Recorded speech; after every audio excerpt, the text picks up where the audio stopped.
Hey there everybody, Coach Brandon here. We're starting to come toward the end of our guard passing chapter, and today we're going to look at a very unique situation that occurs during guard passing. A situation where you end up over your opponent's shoulder line, beyond their shoulder line. Okay? What does this mean? If Andrew's on his back, let's put your head over here. So understand there are demarcation lines on Ant's body here. Okay, he has the toe line here, the line that joins his two toes together. He has a knee line here, the line that joins his two knees together. And that can move and change, that can go further and closer, just like a toe line. We have the hip line, the line that joins the two hips together. That's one that does not move quite as much. Then we have the shoulder line all the way up here, the line that joins the two shoulders together. Now, sometimes what will happen in guard passing, I go to maybe hit a Toreando, and I'm not finding success, and I can come over here, and I can position myself all the way above the shoulder line. Okay, on this side of the shoulder line, closer to Ant's head. And when we're in this situation, we've got to know how to deal with this situation too. Now, sometimes this will happen because we moved ourselves here, or sometimes it'll happen because we have an opponent, who inverts on their own. They are trying to pass, they invert, and now we're over the shoulder line, okay? You have many partners, I'm sure, who invert on you, and you have to know how to deal with it. So let's look and study about how to pass over the shoulder line. Passing over the shoulder line, it seems complicated, it's very confusing, right? If you're looking at somebody, they got their feet, their knees, and everything's just normal, and then all of a sudden they flip, so that they're inverted, that can be very confusing. It can be a very confusing situation to deal with, and you're not really quite sure how to handle it. So I want to give you guys some clear, very precise ways of how to deal with that passing over the shoulder line position. Passing over the shoulder line is going to be very similar to all of our other guard passes. It's going to have the same basic process. We want to point the feet away if the feet are pointing at us.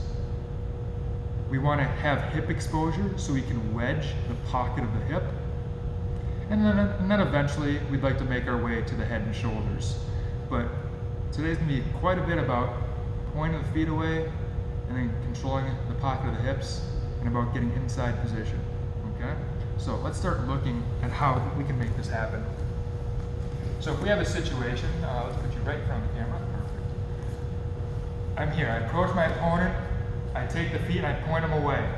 Okay? I get to an angle.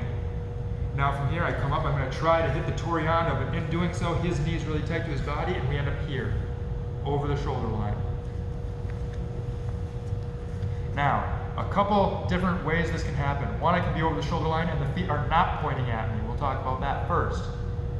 Then we'll talk about situations where the feet do point at me, and then we have to learn how to deal with this situation as well, where I point the feet away and then I try to control the hips.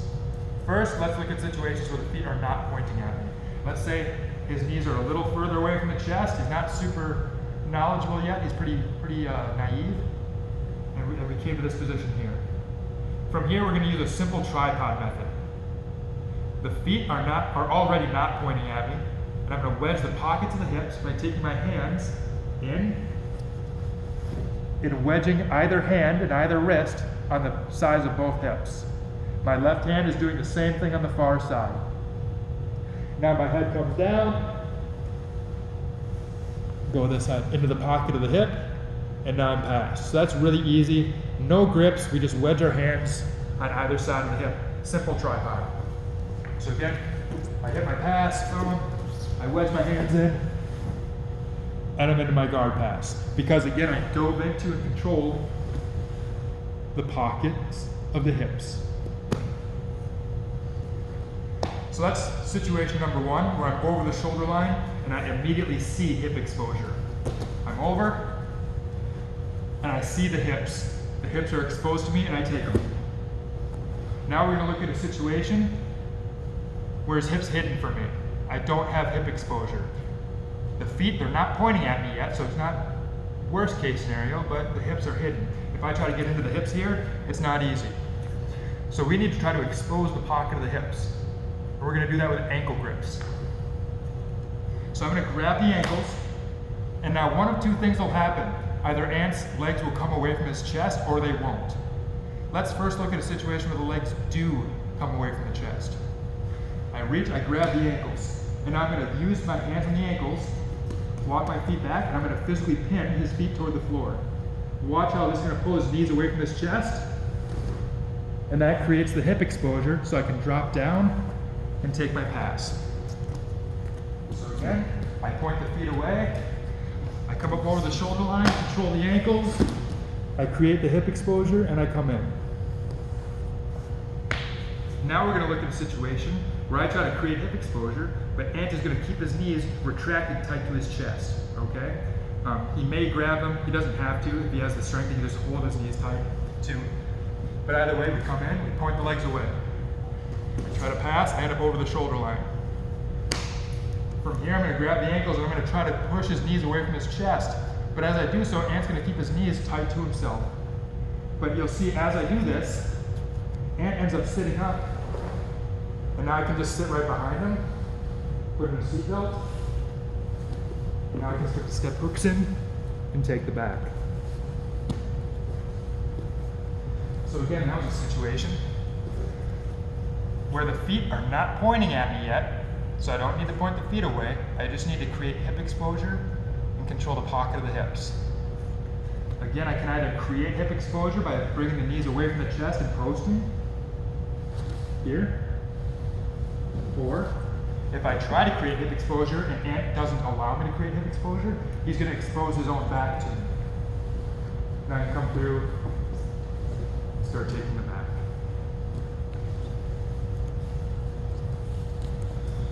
All right, so that was most of the options of if my opponent's feet do not point at me. We want to wedge the pocket of the hips.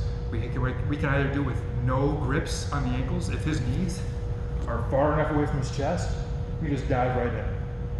If his knees are tight to the chest, we get ankle grips, and we try to pull the knees away from the chest. We either do so successfully, creating hip exposure, or as we drive our opponent's feet away, they sit up, and there's back exposure. Now, let's start looking at the trickier situation where I get over my opponent's shoulder line, and rather than just staying there with their knees tight, they start taking their feet and they point their feet directly at me. As we've seen in the past, feet pointing at you is never a good thing. If feet are pointing at you, it will stop you from being able to come in and close the distance because they can just simply leg press you away and kick you off. And it also allows them to go into their attacks, to thread their feet into important positions, inside positions, to establish hooks on your body with which to take you out of balance and get you stepping and moving. So we want to keep those feet pointing away from us. Now, when we point the feet away from us, things can go a number of different ways, and we're going to talk about them. Either I point the feet away and he immediately spins through to try to recover guard. We'll talk on that. We'll take those feet, we'll point them away, and this time he accepts a stacked position, so he doesn't try to spin through and go back to guard, he just accepts the stack. And then we can work our way into inside position from there. Or a situation where he accepts the stack and he makes it very hard to get inside position. So once I get him up in that stack position, I'm going to use what's called an inside knee position to keep him in a stacked compromised position so I can go through and start getting to some very dominant positions. So again, we've already covered situations where the feet are not pointing at us. And now let's look at what to do when we get over the shoulder line and those feet point right at us.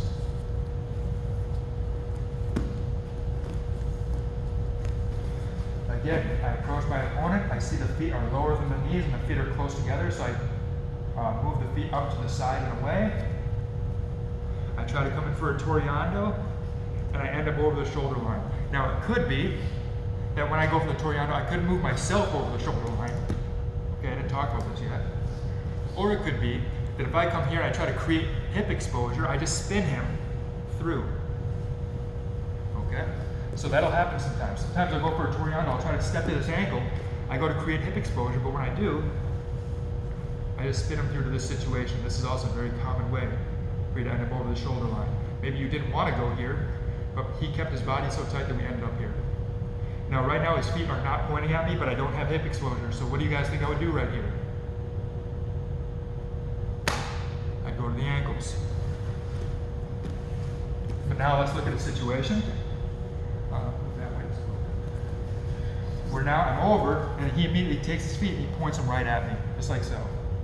Okay? So now if I try to come in, I can't get in. If he wanted, he could start going into his own attacks if he knows what he's doing. He could start threading one leg to the inside and going into Ashidurami and things like this. So, the first thing I do is the same thing we would do if we were over there. We're going to point the feet away from us. One of the best ways to point the feet away, if he's in this situation here, is to take these feet, I grab him, I walk backward, and I pin him to the floor.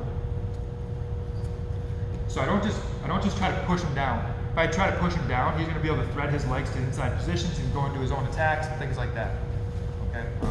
Could be, for example, maybe I try to push him down, he goes one leg to the inside position, he rotates up to this side, up to that side, and now he's into a cross Ashidurami, and going to inside heel hooks. Okay? So I want to make sure that he's not able to entangle me with his legs. So I grab, I walk away, and I pin to the floor. Okay? Now, one way that I can get inside position here is just to get complete inside position. Remember from here, if I could take my entire body inside his two knees and control the pocket of the hips, I can come down and pass. I can do the same thing from the ankles pin. Again, he points the feet at me. I grab the ankles, and I use an ankle pin. Now I could take my two knees to the floor inside of his legs, so I have my legs in the inside position. And now I take my two hands inside of his thighs, taking my hands in and blading them into the pocket of the hips. And I take my head in really tight, and now everything's in the inside position. So now as Ant tries to pummel his legs back to the inside, I just push, and we end up in top north-south. So we use ankle pins to pin his ankles to the floor, and then we drive our entire body into the inside position at once. Our entire body drives inside at the same time. Next, we're going to look at a situation where I stack him, but this time he doesn't let me get my entire body inside position at once. So I'm going to step into a position that we call the inside knee position, which creates kind of a stack. You guys will see in a second here. And the inside knee position allows me to control him for a long period of time. And now I can slowly and incrementally work my entire body to the inside position, one limb at a time. We just looked at a situation where I pin the legs, and then I take my entire body to the inside position basically at once. And I'm coming in with everything in one fell swoop. Now we're going to look at a situation where maybe I pin, I can't get everything inside. I'm trying to come inside. He's framing away from me. I can't get inside. And I feel like if I try to force this, he's eventually going to re-guard, spin through, and I've lost my advantage. So we're going to use a position called the inside knee post now. So I'm here. I pass to the outside. I'm here, and the feet point at me. He inverts. From here, I walk, I grab, post the feet down. Now, I'd like to try to get inside, but I can't. Okay, maybe because his arms are inside, or maybe his arms are outside, doesn't necessarily matter, but maybe there's not enough space to get inside. Maybe his legs are really close. So now I'm going to use an inside knee post. I'm going to move you just to make sure they can see me at home. I'm in here. I'm going to take a cross step near the back of the knee. So my left leg steps across the body to this position while keeping the legs pinned. Here. Now I take my left knee and I pin the back of his knee as I step around and I control the hips. Now we have a position that's very similar to our stack position from the double under. Now one option we have, I'm stacking and driving, is I could start to drive my arm into the pocket of the hip, and we could finish it just like our double under pass. Nothing wrong with that. You can certainly do that. One more time. feet are above me, or the feet point at me, I point them away. I cross step and take the inside knee position and control the hips. Now from here, I might control this leg so he can't unstack himself, pin this arm, and we come into our same plow position now. And from here, you guys have seen what we can do from here. We can drive into the pocket of the hip here, turn it down, come back up. I could also use my right arm into the pocket of the hip, drive through, connect knee and elbow, and we have this position here, okay?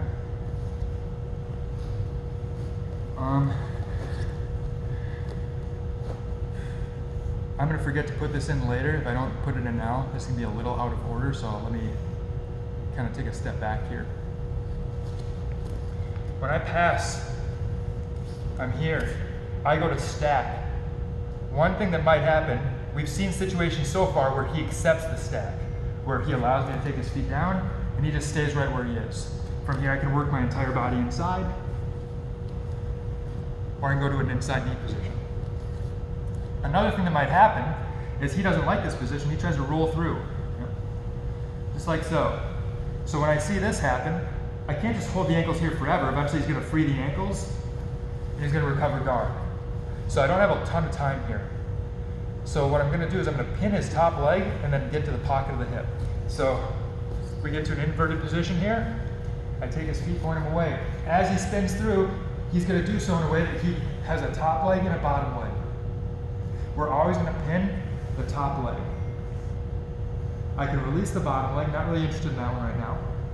And I'm gonna go to the knee to keep his leg under control. So I start to control the ankle, I go to the knee, and now I'm gonna start to walk and move closer to the hips so I can wedge the pocket of the hip here.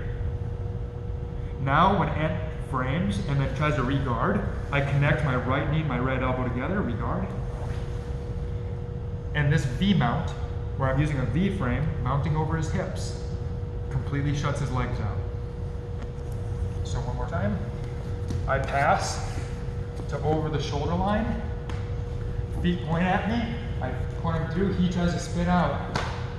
Control the top knee and pin it. I walk, I wedge the pocket of the hip right here. Now when he goes to recover, I can shut his legs out, and we're ready to start pinning and submitting. So I apologize, I wanted to show that one first because that's very common. You pin the ankles and they keep spinning through. Okay, this will also happen if I have an opponent who's, let's say, inversion happy. Come over here for me, face me.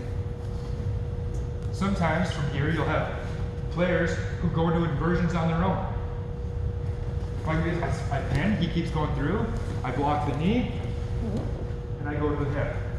So one more time, regular speed there. We're grappling, he goes to invert, pin, block, and I control the pocket of the hip. Okay? That's if he spins through. Then we start looking at situations where he accepts the stack. Let's review the couple we went over, and then we'll start to introduce some new elements. So this time, I pass, he points the legs at me, and he accepts the stack. He points the feet at me, and he accepts the stack. Now I can come in with my entire body here. Okay? Or I can go to cross knee position and work a double underpass like you saw before. Or I'm not crossing. I can go to the inside knee position where I get my knee inside of his knee, and we go into the double underpass we saw before. Or there's another way to use that inside knee position and then work our entire body to the inside position. Remember that from this position, I showed you how I can stack and then take my entire body to the inside position at once. And that'll work on more naive opponents. Against better opponents, you're gonna have to fight for inside position one limb at a time. And I'm gonna show you how to do that right now. Okay, we pin the knee, or we pin the ankles. I take my cross step, and I control the inside knee position by using my left knee inside of Ant's knee to keep his knee pinned to his shoulder. Controlling the ankle, controlling the hip here. I also like to use my right knee to control the hips here. You guys all saw this as part of the double underpass section. Now from this position, we're going to incrementally work our entire body to the inside position between his two legs. It starts with my left arm. My left arm comes through, I control the pocket of the hip, and I hug. Now, it's the right arm. Next is going to be the right arm here. I don't really have the right angle to get my right arm inside the near leg, so I'm going to take my left knee out to his ankle. You can put your left knee on the floor here, that's fine. But now that I've moved my knee from his knee to his ankle, now I have the room to take my right arm to the inside position. Now from here, my left leg is going to pummel to the inside position. And now last but not least, I can release that last foot. And now I have all the inside position. Now as Ant tries to hold me off and kick me away, I have all the inside position and he can't. I'm going to show this one to you guys again from a couple different angles because this can be a little confusing. We're going to do this once with maybe our heads toward the camera, then once with the feet toward the camera. So let's start maybe, let's start here.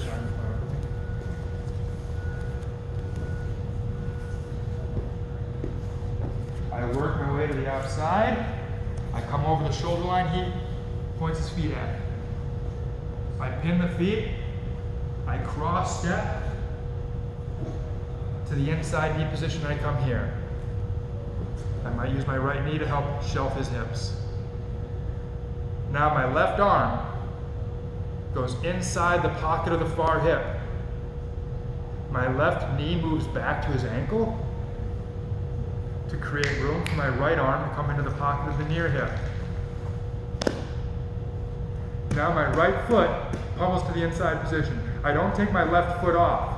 If I take my left foot off, you can catch my other leg. Yep, now I can't get that inside. So my hook keeps his ankle under control while I pummel my right leg to the inside position. Now I can release this hook, and my entire body is now between his two legs. So now one more time at the other angle. So we'll start here this time. I get an angle, I will try to work the Toreando, and I pin. From here we go to a cross knee, the inside knee position with this cross step, and we control. Left arm goes inside. My left leg makes room for my right arm, and my right arm goes inside. Now my right leg pummels to the inside, and now I can release the hook. And we're through. I'll show you guys this one more time, more of a regular speed. Good job. So you guys will see what this looks like more in a competitive setting here. Going through.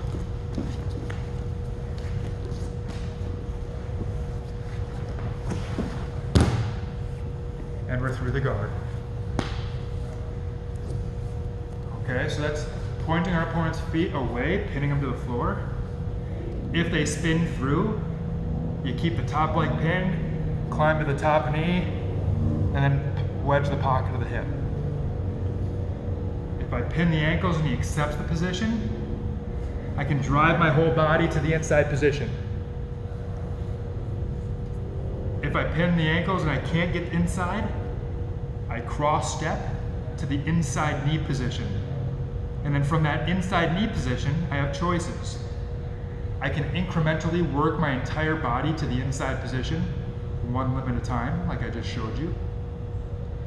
Or we can go into our double underpass, like we've worked way back in January, or whenever we worked that. It was January this time, it might be a different month next time through the cycle, but way back to when we learned the double underpass. Now, we're going to work on one more section of this video from the inside knee position. And this last section of the video is going to show you guys the interplay between 4 positions that are all very closely related to each other. Okay? We're going to leg drag into the flank position. From the flank position, we can go and take our partners back. they may turn to turtle, or we can set up what's called a cross-body ride, where we lock what's called an outside lockdown with our legs, using 2-on-1 control, 2 of our legs on 1 of their legs, and then eventually we can make our way to the back or back to the flank position. Again, all these positions work interchangeably. You can go from 1 to 2, you can go from 1 to 3, you can go from 1 to 4, you can go from 2 to 1, from 2 to 4, from 3 to 1, from 3 to 2, it doesn't matter, okay? Does that make sense? So, let's start to see how we can make all these happen out of that inside knee position. So fine, last part of this video here, we point the feet to the side, I get over the shoulder line, the feet point at me, I catch the ankles and I pin them.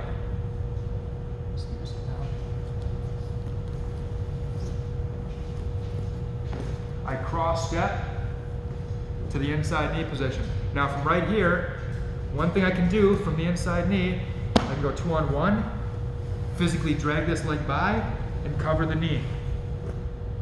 And now we're into our flank position. The flank position was closely related to which guard pass? Do you remember? The leg drag. The leg drag guard pass takes us to the flank position. And now I can use the flank position, yes, to pass guard, for sure. But another thing that'll happen is from the flank, he might try to turn to his belly. I control this lapel, keep going to like turtle, and I put my right hook in. And now I can use this grip at the peak of the collar to pull his head and shoulders into me and take the back. So that's leg drag, or I'm sorry, the flank position to back control. Alternatively, once I get the flank, he might turn to turtle and he might successfully get there. Maybe I couldn't get my hook in time, and now we have to learn to play from top turtle, and you guys will learn how to do this in the future. If he has a closed turtle like he has now, where I can't really get inside, we typically want to start to open his turtle up by off-balancing him. And now his turtle is more open, I can start getting hooks inside. We'll see that in the future. Flank position. Another thing we can do, let's turn to this one. From here, is we can go into what's called the cross-body ride. This will happen typically when he goes to turtle. I start to get my hook in, and now he might realize like, oh shoot, he's gonna take my back, and he tries to put his back down to the floor. So I'm gonna fall with him. My left foot is gonna lift and elevate his ankle as I punch my right leg through deeper, and I take this outside lock down. Okay? This is gonna be a tricky one to try to teach you exactly through the video, so you might want to grab a training partner or a friend and try to figure this one out on your own. Essentially what I'm doing is I have this hook in, I triangle over my own hook, and now I go ankle to ankle to ankle. So we have 3 ankles hooked into each other at the lower end here. So I'm going to have my hook, a triangle, or a figure 4, and then we go ankle to ankle to ankle, ankle to ankle to ankle. And now from here, I control this arm. So I have diagonal control, okay? If Ant wants to turn to his right and turn belly down, my control of this arm makes that impossible. If he goes to turn belly down, this arm doesn't allow him to go. If he goes to turn into me, my cross-body ride controls the far leg and the far hip. So I have diagonal control. Ant cannot turn in either direction. And now from this cross-body ride, I have options. There are submissions right here. And we'll learn these in the future where I could go right into submissions. Like I'm going up into a twister here. There's a twister here, a spinal lock. I could bring my arm under his head, pull him into me, and take the back. Or, if I feel like his head's moving further away from me, I can always go into lower body submissions. I can attack the lower body. Or, if his head and shoulders are going away from me again, I can undo my lockdown, and I can always drive my knee through his legs back to the pocket of the hip. And I can always come right back into our flank position. So these 4 positions, the flank, turtle, back control, And using that outside lockdown, that ankle to ankle to ankle grip with our legs for the crossbody ride. And you can use all four of those together, okay? You can go from the flank to the back, from flank to turtle, from flank to crossbody ride. You can go from turtle to the back, from turtle to crossbody ride, from turtle to the flank. There are ways to make all of these happen. It's a great system that all works together, okay? So let's look at that once again from the top. I'm passing guard. I point the feet to the side and away. I try to push through to a Toreando, and we're here. Now from here, I cross. I'll go the other way so I can look at you guys. I cross step, inside knee position. Now from here, we saw I can incrementally work my entire body to the inside position. Or I can grab the far leg, pull it through, and we end up in the flank. Now from the flank, if he sits here and does nothing, I can pass to side control. If he turns belly down to avoid the guard pass, I can take the back here. If he goes, I can try to take the back. If he tries to avoid the back take by going back to his back, I can lock in my lockdown and get my crossbody ride. Now from here I can go back to the back. I could go back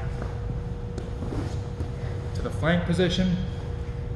And then obviously if he gets the turtle, then we can work from turtle as well.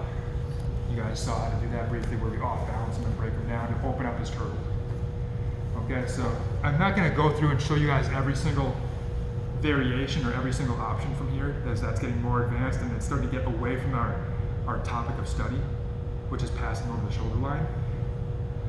But I just wanted you guys to see those positions and see how they can all work together. So real quick, let's recap what we learned from the top. I pass to the side, I get over the shoulder line. First, the feet are not pointing at me and I have hip exposure. I wedge into the pocket of the hips and I take it. This time, the feet are not pointing at me, but I don't have hip exposure. So I use ankle grips to try to create hip exposure. Either I'm able to create it, so I can pass, or he doesn't allow me to create it, and now I take the back. This time, not only do I not have hip exposure, but the feet point at me. So I want to take these feet and we're back to square one. We're going to point the feet away from us. We're going to point them down and away. If I point him down and away and he tries to spin through, we pin the top leg and work our way to the pocket of the hip. If I pin his ankles and he does not spin through, he accepts it. And if I see enough inside position, I can take my entire body to the inside position. All at once.